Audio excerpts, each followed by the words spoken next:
ध्रुव जी महाराज इसी मंत्र को जप रहे हैं, ओम नमो भगवते वासुदेवाय। कितने दिन? मात्र 6 महीने। कितना?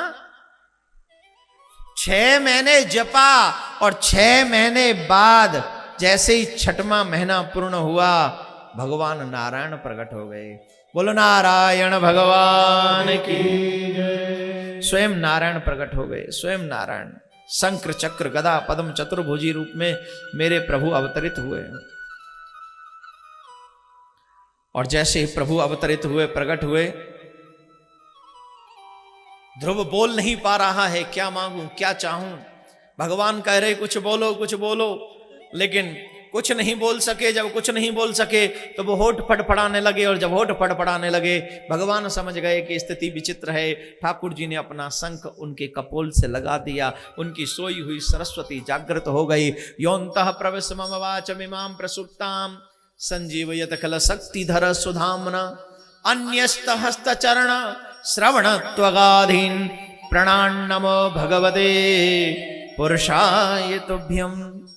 हे परमपिता परमात्मा, हे पुरुष पुरुषोत्तम, मुझे मालूम है मेरी सोई हुई सरस्वती को आप ही ने जगाया है। आज आपके दर्शन करके मेरे नेत्र पवित्र हो गए, धन्य हो गए, मेरा जीवन धन्य धन्य हो गया। प्रभु कहते हैं कोई वरदान मांग लो। ध्रुव कहते हैं महाराज जब तक आपका दर्शन नहीं किया तब तक बहुत इच्छा थी, ये मांगूंगा वो मांगूंगा वो मांगूंगा, लेकिन जब मैंने आपका दर्शन कर लिया तो मेरी सारी इच्छाएं मिट गईं। अब आपसे कुछ नहीं चाहिए, अब तो सिर्फ मुझे आपके चरणों की भक्ति चाहिए। कृपा करके मुझे अपने चरणों की भक्ति दे दो। अगर मुझे आपके चरणों की भक्ति मिल गई तो मेरा जीवन धन्य धन्य हो जाएगा, मेरा बेड़ा पार हो जाए। एक बात आपसे जानना चाहूंगा, देखिए भगवान की दयालुता। भगवान ने कहा तू इस लोक में 36,000 वर्ष तक राज्य करेगा, अपने पिता से बड़ा राज्य करेगा। दूसरा, जब तू मेरे पास आएगा तो तू मेरे विष्णु लोक में राज्य करेगा। कौन कहता है कि कथा कुछ देती नहीं है? कथा तो इतना देती है कि कोई और दे नहीं सकता। अगर भागवत इस कथा पंडाल में बैठे हुए 10 नौजवानों को सुधार दे तो वो सिर्फ 10 नहीं होंगे, वो जिंदगी पार करते करते 10,000 हो जाएंगे। जो उनके सानिध्य में आएगा वो सबको सुधारते चले जाएंगे। और ये भागवत आपके बच्चों को भी सिखाती है। किस किस बच्चे को लगता है कि मेरी बात में दम है और ये बात माननी चाहिए कि हम अपने माँ बाप का सम्मान करेंगे? आज के बाद मेरा ये पात्र अपने जीवन में नोट कर लो। अगर आप अपने माँ बाप का सम्मान करें तो मैं दावा करता हूं कि मेरा ठाकुर तेरे ऊपर कृपा करे ही करे, कोई रोक नहीं सकता उसे। महाराज मनु के कहने से प्रियव्रत ने विवाह किया, वो चाहते नहीं थे विवाह करना। और प्रियव्रत जी के वंश में ऋषभदेव भगवान का प्राकट्य हुआ, जिनसे जैन धर्म चला, जिनसे ये जैन धर्म चला है वो ऋषभदेव भगवान के माध्यम से ही चला। ऋषभदेव भगवान के पुत्र थे भरत, जिनके 3 जन्मों का वर्णन किया गया है भागवत में। अब एक बार पुनः वो लोग हाथ उठाएं जो नहीं चाहते कि हमारा पुनर्जन्म हो, जो चाहते हैं इसी जन्म में मोक्ष हो जाए। मैं भी उनमें से एक हूं। मैं दोबारा इस दुनिया में मुझको भेजना दोबारा, बांके बिहारी हमें देना सहारा। कौन कौन नहीं चाहता दुनिया में दोबारा आना? चाहते? और ऊपर रखो ना, तो कमजोर लोगों भगवान स्वीकार नहीं करता। बोलो मेरे को स्ट्रांग पर्सन चाहिए भाई। 2 मिनट हाथ ऊपर नहीं कर सकते तुम मेरे पास आके क्या करोगे? चाहते हो ना कल्याण हो तो सुनो ध्यान से। भरत जी महाराज के 3 जन्मों का वर्णन भागवत में किया गया, वो अर्थ समझ लीजिए आप। मरने से पूर्व जिस व्यक्ति की इच्छाएं बाकी रह जाती हैं उनको पुनर्जन्म लेना पड़ता है, और मरने से पहले जो अपनी इच्छाओं को मार देते हैं उनका दोबारा जन्म नहीं होता है।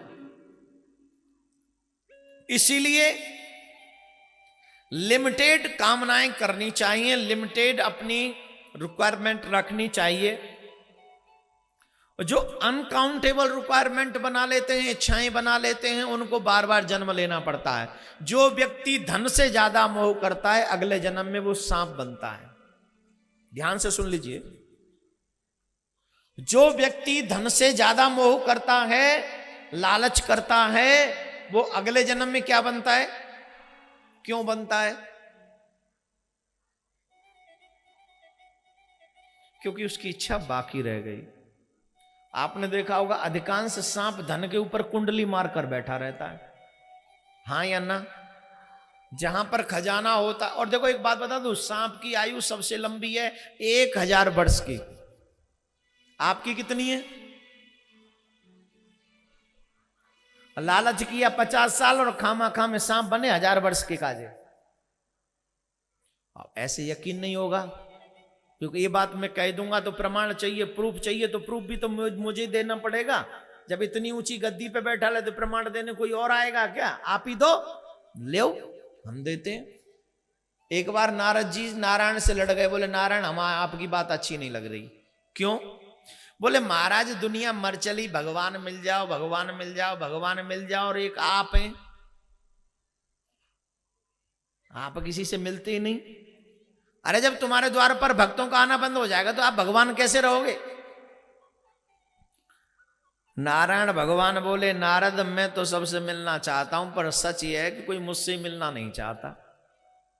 नहीं महाराज ये बात नहीं है। बोले यही बात है।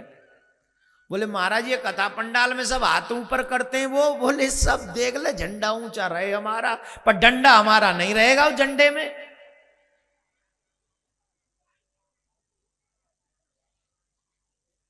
हैं जी, हम तो तन से सेवा कर सकते हैं, धन हमारा नहीं लगेगा, हाँ या ना?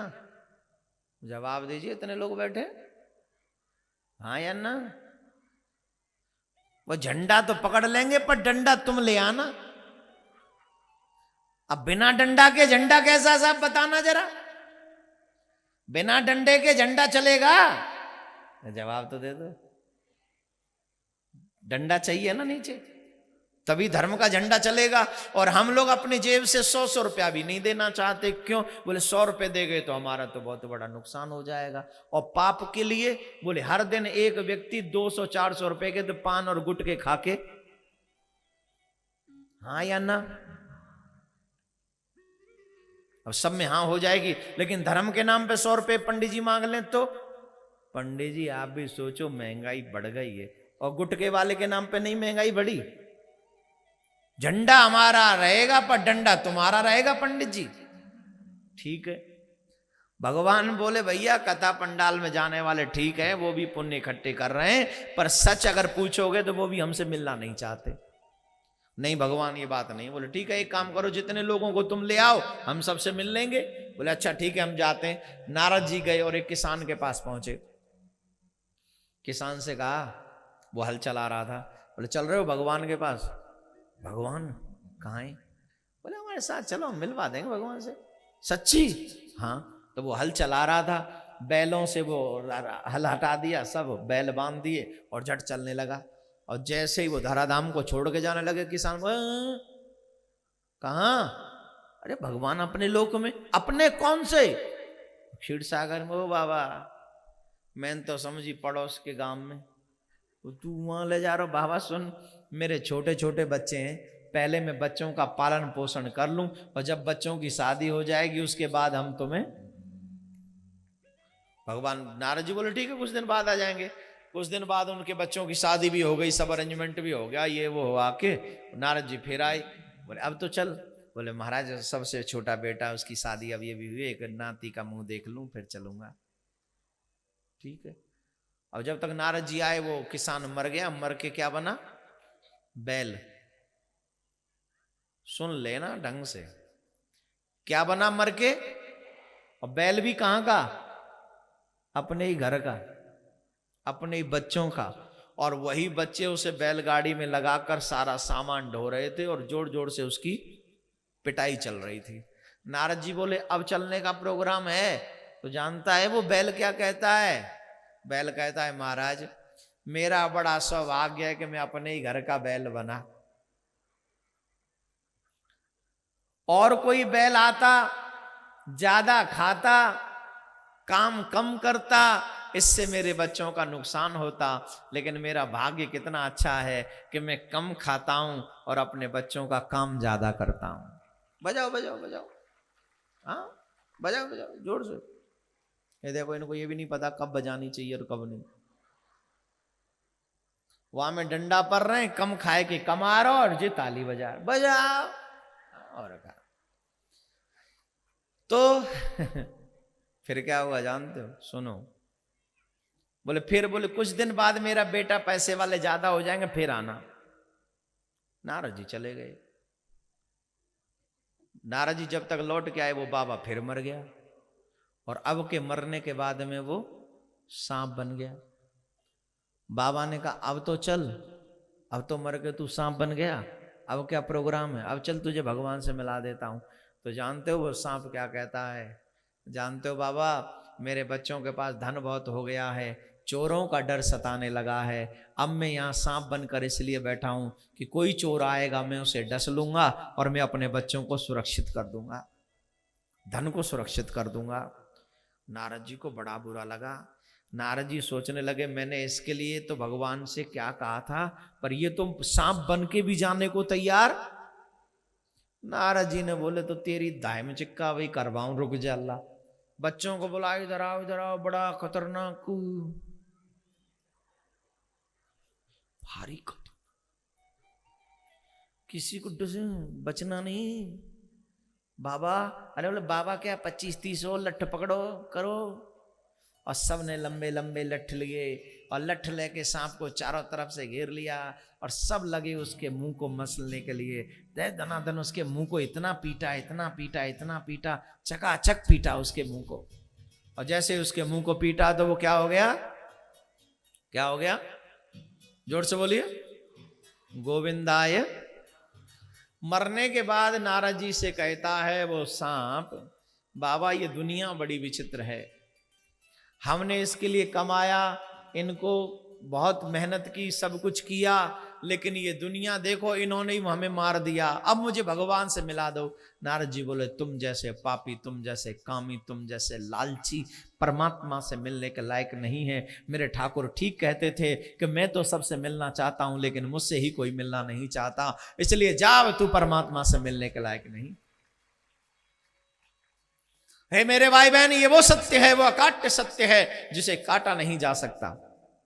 इसलिए आप सबसे मेरी करबद्ध प्रार्थना है कि हमें वैसा नहीं बनना जिसे दोबारा जन्म नहीं लेना, वो कम लिमिटेड इच्छाएं पाले अपनी।